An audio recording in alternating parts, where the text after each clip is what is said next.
التامات من شر ما خلق. بسم الله الرحمن الرحيم.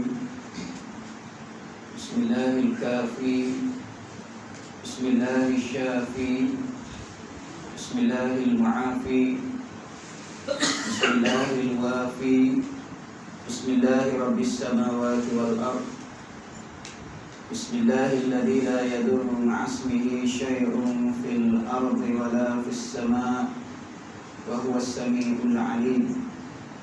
السلام عليكم ورحمة الله وبركاته. الحمد لله والصلاة والسلام على رسول الله وعلى آله وأصحابه ومن والاه. سبحانك لا علم لنا إلا ما علمتنا إنك أنت العليم الحكيم. ولا حول ولا قوة إلا بالله العلي العظيم. اللهم نور قلوبنا بنور هدايتك كما نورت الأرض بنور شمسك أبدا أبدا برحمتك يا أرحم الراحمين. Ya Allah, sinarilah hati kami dengan sinaran hidayah-Mu, sebagaimana Engkau terangi bumi ini dengan pancaran matahari-Mu, selama-lamanya dengan kemurahan rahmat-Mu, Tuhan yang Maha Pengasih lagi Maha Penyayang. Allahumma dzakirna minhu ma nusina wa 'allimna minhu ma jahilna. Ya Allah, ingatkanlah kami apa yang kami lupa, ajarkanlah kami apa yang kami tidak tahu.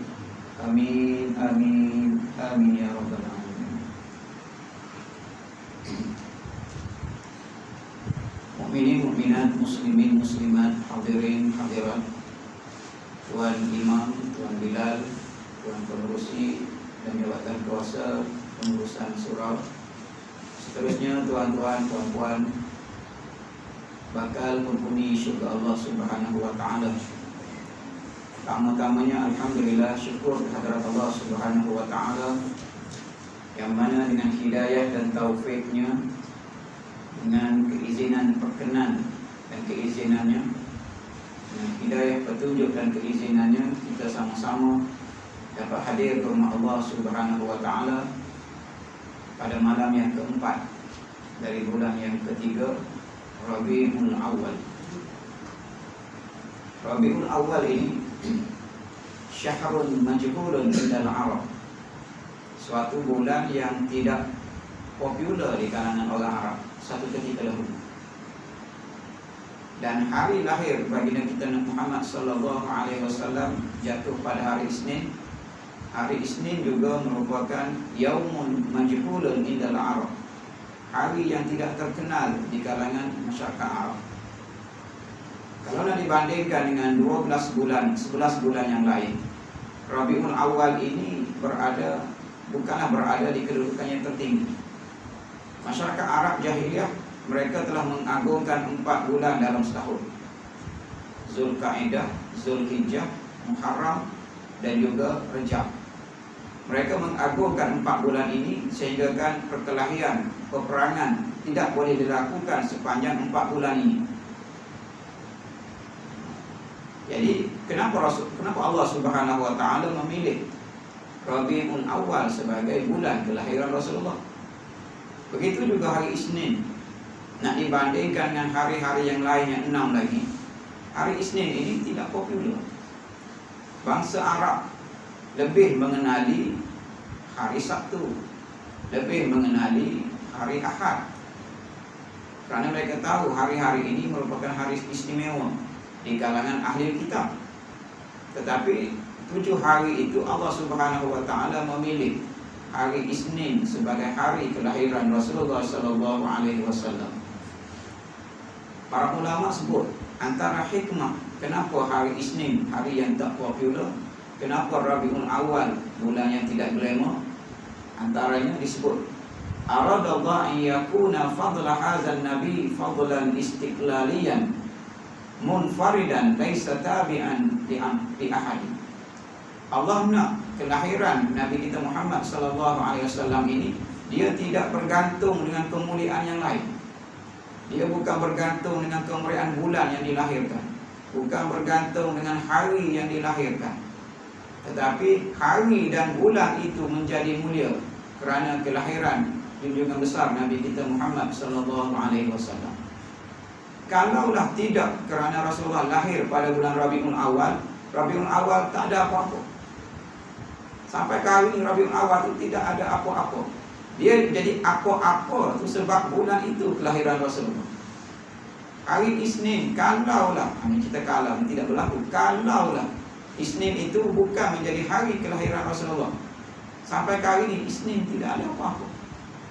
Tetapi Isnin diangkat martabatnya oleh Allah, Rabiul Awal diangkat martabatnya oleh Allah Subhanahu wa taala, kerana itulah hari dan bulan kelahiran Rasulullah sallallahu alaihi wasallam. Mekah itu kalau Allah tak takdirkan terbinanya Kaabah di Mekah, nakkah kita buat haji di Mekah? Nakkah kita ziarah ke Mekah? Buat apa pergi ke Mekah? Kita pergi ke Mekah itu sebab di situ ada Baitullah. Kalaulah Madinah itu bukan tempat hijratul Rasul, kalaulah di Madinah itu tidak ada Masjid Nabawi dan tidak ada makam Rasulullah, nak pergikah kita ke Madinah? Negeri yang panas, padang pasir, rakyatnya kasar, buat apa kita pergi? Tetapi Madinah itu menjadi mulia kerana menjadi tempat hijratul Rasul. Di situ terbinanya Masjid Nabawi, di situ ada makam Rasulullah, dan di situ ada tapak-tapak perjuangan Rasulullah. Mekah, hebatnya Mekah kerana ada Kaabah.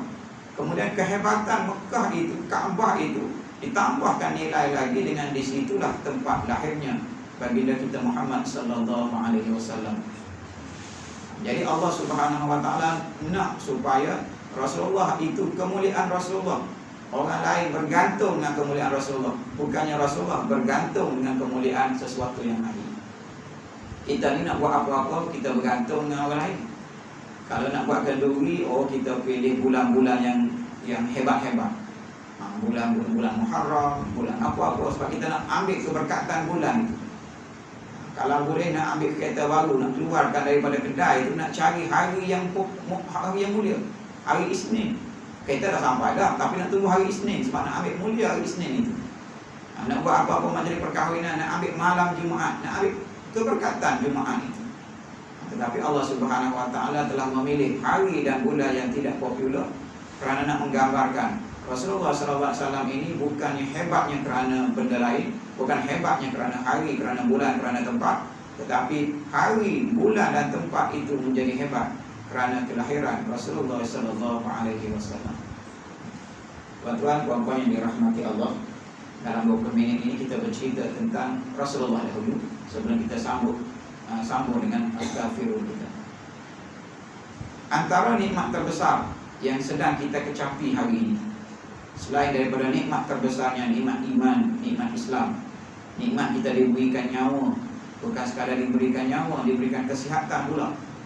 Selain daripada nikmat itu semua, antara nikmat terbesar yang Allah Subhanahu wa taala berikan kepada kita, nikmat dilahirkan sebagai umat Nabi Muhammad sallallahu alaihi wasallam. Kita tak merasa nikmat kecuali nikmat itu dah dicabut daripada batang tubuh kita. Kita tak rasa nikmat kesihatan ini, sihat dapat ke sana ke sini, kecuali bila Allah tarik sikit sihat itu jatuh sakit. Pada ketika itu barulah terasa Allah betapa nikmatnya sihat. Kita tak berasa nikmat berada di surau di masjid, kecuali apabila kerajaan mengumumkan tidak boleh datang ke masjid lagi, duduk je solat kat rumah sama anak isteri. Pada ketika itu barulah kita rasa nikmatnya datang dapat duduk dalam surau dalam masjid. Begitulah kita tidak tahu nikmat kita dilahirkan sebagai umat Nabi Muhammad, kecuali apabila kita dah tidak ada lagi di muka bumi ini, apabila berada di padang mahsyar nanti. Pada ketika itu barulah kita terasa betapa beruntungnya, betapa bertuahnya kita menjadi salah seorang daripada umat Nabi kita Muhammad sallallahu alaihi wasallam. Nabi Musa alaihissalam antara nabi yang paling ramai umatnya selain daripada Nabi kita Muhammad sallallahu alaihi wasallam, mempunyai umat yang kuat, gagah, dan mempunyai umat yang kuat beribadat kepada Allah Subhanahu wa taala. Ada di kalangan umat Nabi Musa ini yang 70 tahun beribadat tanpa henti. Bahkan ada di kalangan umat Nabi Musa ini yang beribadat kepada Allah 1000 bulan tanpa henti. Siang hari berjuang fisabilillah, malam hari beribadat kepada Allah. Jadi Nabi Musa bersyukur kepada Allah Subhanahu wa taala diberikan umat yang sebegini hebat. Lalu Nabi Musa bertanya kepada Allah, ya Allah, ada lagi tak umat lain yang lebih hebat daripada umatku? Allah kata, minta maaflah, ada. Nabi Musa kata, ya Allah, sekiranya ada, biarlah aku menjadi nabi kepada umat itu. Allah kata, minta maaflah, dah ada nabinya. Kalau begitu, izinkan aku menjadi salah seorang daripada orang biasa di kalangan nabi itu. Allah kata, minta maaflah, tak dapat, sebab dia dah ada umatnya yang tersendiri. Nabi Musa sebagai nabi ulul azmi, antara 5 nabi yang terhebat daripada 124,000 orang nabi, masih juga rasa kekurangan, masih merasa kelebihan yang ada pada Nabi Muhammad SAW, sehingga baginda sanggup meletakkan jawatan sebagai nabi, nak jadi orang biasa di kalangan umat Nabi Muhammad SAW. Kita sebagai umat Nabi Muhammad ini tak terasa itu, tetapi orang luar melihat, untung sungguh menjadi umat Nabi Muhammad SAW. Apa antara keberuntungan? Antaranya yang pertama, kita ini yang paling akhir dilahirkan di muka bumi di kalangan umat Nabi-Nabi. Daripada Nabi Adam, kita inilah yang terakhir sekali. Nabi yang terakhir sebelum Nabi kita Muhammad SAW, Nabi Isa alaihissalam. Berapa jarak di antara Nabi Isa dengan Nabi kita Muhammad SAW? Bila kita tengok tarikh kelahiran Rasulullah, bila Rasulullah lahir? Rasulullah lahir pada 20 April tahun 571 Masehi. Maknanya 571 daripada zaman Nabi Isa alaihissalam. Kemudian tambah lagi dengan 40 tahun baginda dilantik menjadi Rasul ketika berusia 40 tahun. Jadi jarak di antara Nabi Isa alaihissalam dan Nabi kita Muhammad sallallahu alaihi wasallam lebih kurang dalam 600 tahun. Itu jarak. Dan Nabi kita ini, Rasulullah sendiri sebut daripada mulut baginda, la nabiyya ba'di, tidak ada nabi lagi selepas aku. Maknanya inilah umat yang terakhir sebelum Allah Subhanahu wa taala menghancurkan alam ini. Kitalah yang terakhir. Tetapi istimewanya yang terakhir ini, kitalah yang pertama akan dibangkitkan di padang mahsyar nanti. Ada orang kata, ustaz tak seronok bangkit pertama. Sebab bila bangkit pertama, kitalah yang pertama sekali akan dihisap di hadapan Allah. Kalau kita dihisap di hadapan Allah, tak seronok. Sebab mula-mula sekali, kalau baik tak apa, kalau jahat. Pertama akan dibangkitkan, pertama akan dihisap, dan pertama juga yang akan mengecapi nikmat syurga Allah Subhanahu wa taala. Seluruh umat manusia dah berkumpul di hadapan syurga Allah. Pintu syurga tak buka lagi. Sijil, tiket untuk masuk syurga dah ada dah. Masing-masing pegang dah, tersenyum lebar dah. Sebab dah ada tiket untuk masuk syurga. Dah siap semua dah, kira bicara, mizannya, semua dah siap. Dah selamat melalui titian as-sirat. Dah selamat dah. Nak masuk syurga saja, tiba-tiba pintu syurga tak dibuka. Masing-masing mencari mana Nabi kita Muhammad SAW. Umat-umat yang lain pun cari mana Nabi Muhammad SAW. Nak minta tolong, ketuk pintu syurga, minta izin daripada malaikat penjaga syurga supaya buka, kami nak masuk ke dalam syurga. Lalu datanglah Rasulullah SAW mengetuk pintu syurga, dan malaikat yang menjaga tanya, siapakah ini? Akulah Muhammad bin Abdullah, Fatimul Anbiya wal Mursalin, penutup segala nabi dan para rasul. Malaikat kata, ahlan wa sahlan, selamat datang. Pintu ini tidak akan dibuka, syurga tidak akan dibenarkan masuk kecuali engkaulah orang yang pertama, dan umat engkaulah umat yang pertama yang akan mengecapi nikmat syurga. Kerana itulah Nabi Musa tadi, kalau tak dapat jadi nabi umat terbaik ini pun, jadi orang biasa pun jadilah. Sebab nak jadi orang yang pertama-tama masuk dalam syurga Allah Subhanahu wa ta'ala. Jadi itu nikmat yang pertama, kelebihan yang pertama menjadi umat Nabi Muhammad ini, yang terakhir ada di muka bumi, tetapi yang pertama dibangkitkan di padang mahsyar, yang pertama dikira bicara, dan yang pertama akan masuk syurga Allah Subhanahu wa ta'ala. Seronokah menjadi yang pertama ini? nak tunggu perhimpunan mahsyar ini dibangkitkan di mahsyar, kemudian nak tunggu perbicaraan itu beratus ribu tahun. Bergantung kepada iman masing-masing. Ada yang cari ke sana ke sini, nak cari bila lah nak tunggu perbicaraan ini. Ada yang berjalan menggunakan muka, ada yang berjalan merangkak-rangkak macam-macam. Ada yang berjalan di dalam lautan peluh masing-masing, nak tunggu bila nak kira bicara. Sampaikan yang jahat-jahat ini kata, daripada kita terseksa gini, baik kita masuk neraka terus. Dia tak tahu neraka tu jauh lebih berat lagi daripada azab di padang mahsyar itu. Tetapi kerana tak tahan menunggu itu, mereka sanggup masuk neraka terus. Jadi dalam keadaan tertunggu-tunggu lama, jadi Allah bukakan perbicaraan, dan yang pertama sekali dia akan dibicarakan umat Nabi Muhammad SAW. Itu merupakan nikmat. Kerana nak tunggu berbicara tak tahu bila. Bayangkan daripada umat manusia yang pertama Nabi Adam sampai kepada kita hari ini, yang keberapa dari manusia ini, tak ada angka dah, habis kosong-kosong, habis dah kosongnya. Tak tahu berapa liun-liun lagi dah. Jadi nak tunggu orang yang akhir sekali nanti, yang hidup sehari sebelum hari kiamat ataupun di hari kiamat dia masih hidup. Kalau nak tunggu gilirannya, nak ikut turnnya, tak tahu berapa lama tiba giliran dia. Sebab di padang mahsyar ini dia akan dikira, hitung satu persatu, seorang-seorang, dan akan ditayangkan perbicaraan itu. Jadi nikmat kita diberikan umat yang pertama untuk dihisab ini merupakan nikmat terbesar yang Allah Subhanahu Wa Taala berikan. Itu dari segi masuk positifnya.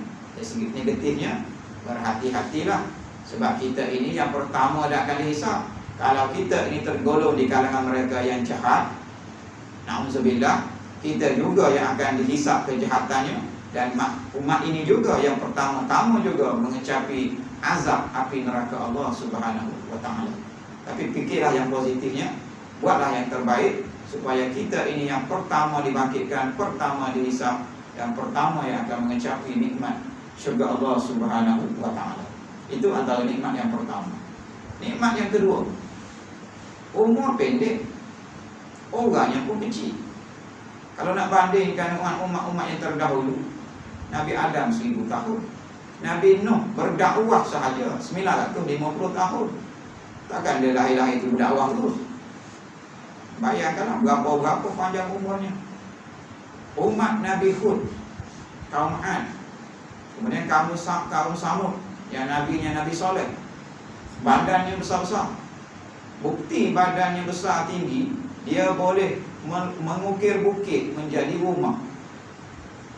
Kalau kita pergi ke kota-kota tinggalan umat-umat yang terdahulu ini, sama ada di Madian, sama ada di Petra, sama ada di Wadi Syuaib dan sebagainya, kita akan tengok bukit gunung tinggi. Teknologi apa yang digunakan pada ketika itu untuk mengukir bukit yang tinggi itu? Dan Allah sebut di dalam Quran, mereka ini dikurniakan badan yang besar-besar, tinggi-tinggi, tegak, sehingga mereka ini boleh mengukir bukit batu itu menjadi rumah kediaman, menjadi bandar. Satu bandar itu semuanya bukit buka. Nak bandingkan dengan umat Nabi Muhammad ini, kecil-kecil, umur pendek, orangnya pula pendek. Tetapi Allah Subhanahu Wa Taala gantikan kekurangan itu dengan amalan yang sedikit, dilipat gandakan pahalanya. Umat Nabi Musa beribadat 1000 tahun. 1000 tahun beribadat, siang hari berjuang, malam hari beribadat kepada Allah. 1000 tahun. Tetapi 1000 tahun tadi menyamai satu malam saja bagi umat Nabi Muhammad, yaitu pada malam Al-Qadar. Dalam bulan Ramadan tu yang kita tercari-cari, kita tunggu-tunggu, akhir setiap tahun terlepas itu, satu malam itu lebih baik daripada 1000 tahun beribadat di kalangan umat Nabi Musa AS.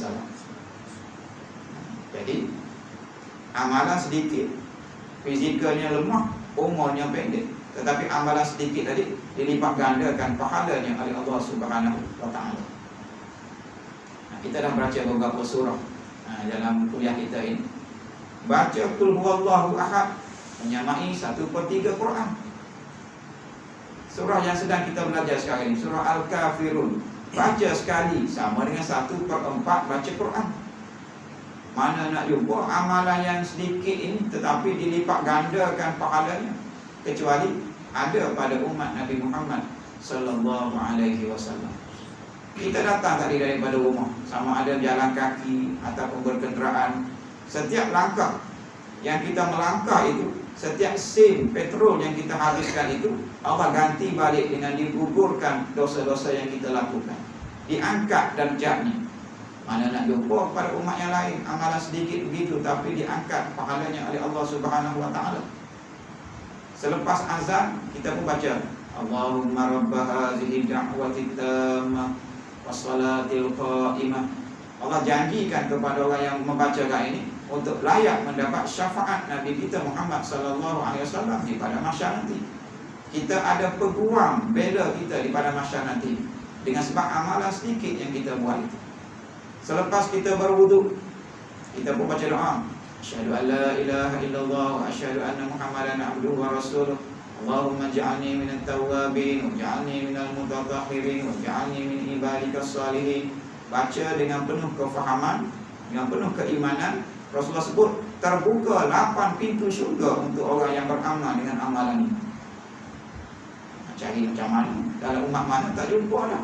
Umat ini saja yang Allah Subhanahu wa taala berikan amalan sedikit tetapi dilipat gandakan pahalanya oleh Allah Subhanahu wa taala. Apa lagi yang menyebabkan Nabi Musa ini cemburu dengan umat Nabi Muhammad? Kita ini berazam, berniat nak buat suatu amalan. Nah, sebelum tidur malam ni tanamkanlah, niatkanlah banyak-banyak. Ya Allah, baik nak bangun awal ya Allah. Sekurang-kurangnya boleh ada 2 rakaat sebelum subuh.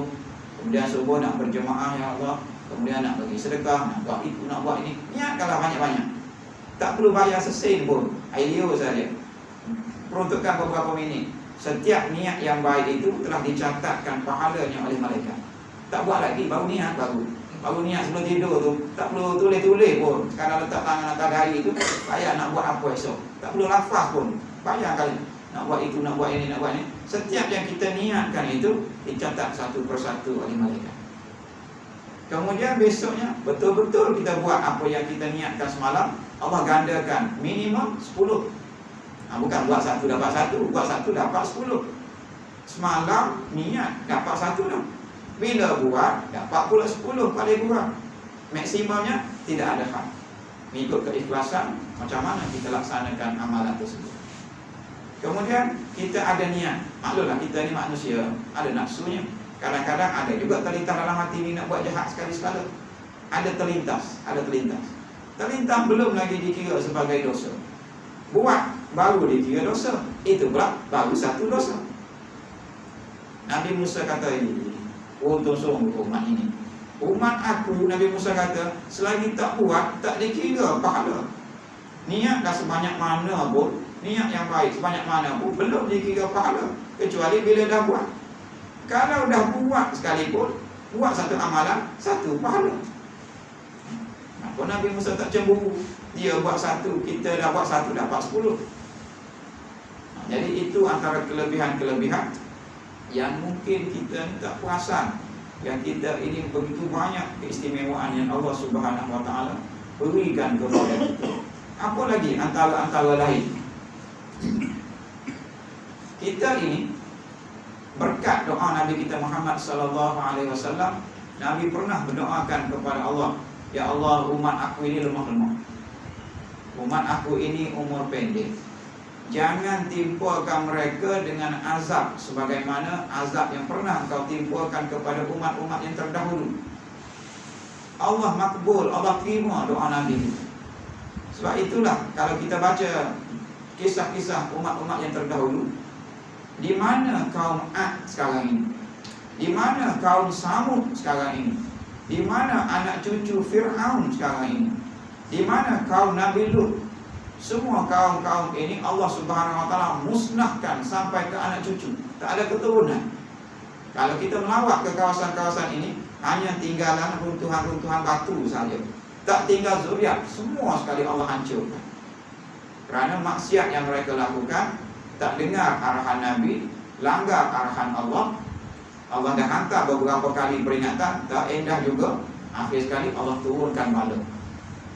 Dan Nabi kita Muhammad sallallahu alaihi wasallam minta kepada Allah, ya Allah, umat aku ini lemah, umat aku ini umur pendek. Jangan sekali-kali engkau timpakan bala sebagaimana engkau timpakan bala kepada umat-umat yang terdahulu.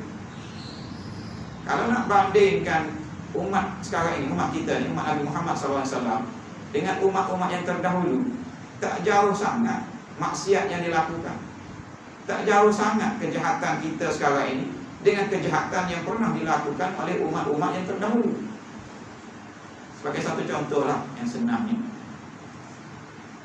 umat Nabi Lut alaihissalam, Allah terbalikkan dunia.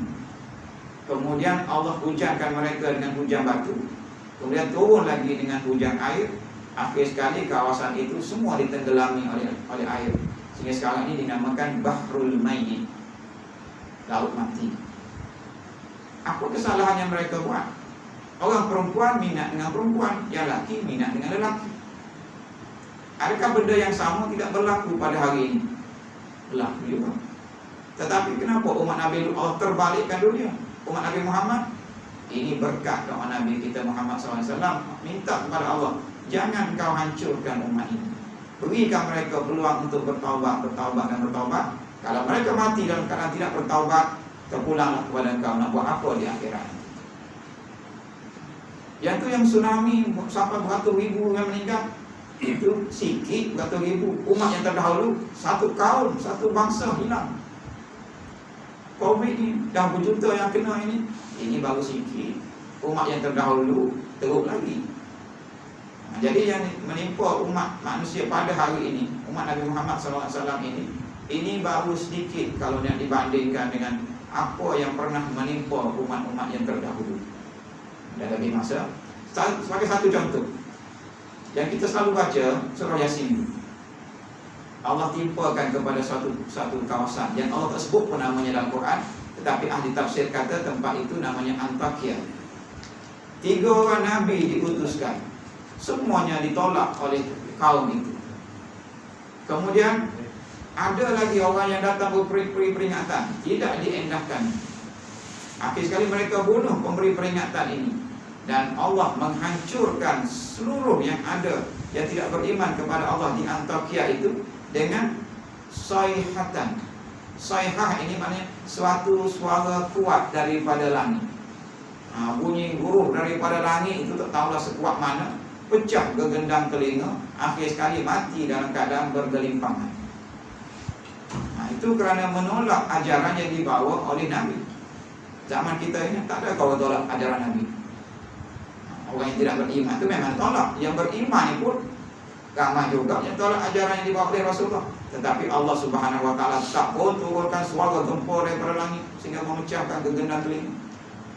Jadi umat Nabi Muhammad ini selain daripada amalan sedikit dilipat gandakan pahalanya, juga terselamat daripada bala bencana yang besar-besar seperti mana yang pernah berlaku kepada umat-umat yang terdahulu kerana berkat doa Nabi kita Muhammad sallallahu alaihi wasallam.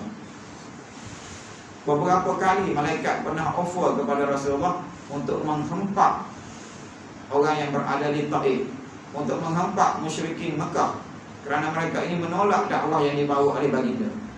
Tetapi Rasulullah SAW kata, tak perlulah, biarlah peringkat bapa-bapa, ibu-ibu, datuk-datuk mereka ini tak terima. Semoga anak cucu yang lahir daripada sulbi mereka ini suatu hari kelak menerima dakwah Islam. Kalaulah Rasulullah terima pelawaan daripada malaikat, Taif itu dah tak ada. Penduduk Taif itu dimusnahkan semua sekali oleh Allah.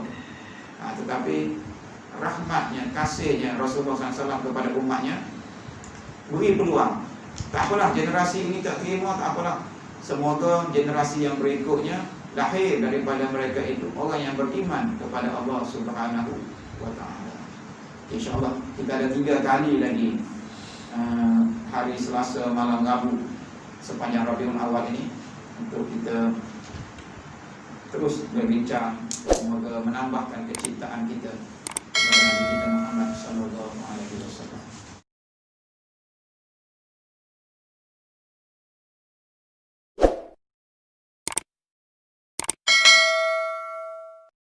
Bismillahirrahmanirrahim. والعصر إن الإنسان لفي خسر إلا الذين آمنوا وعملوا الصالحات وتواصوا بالحق وتواصوا بالصبر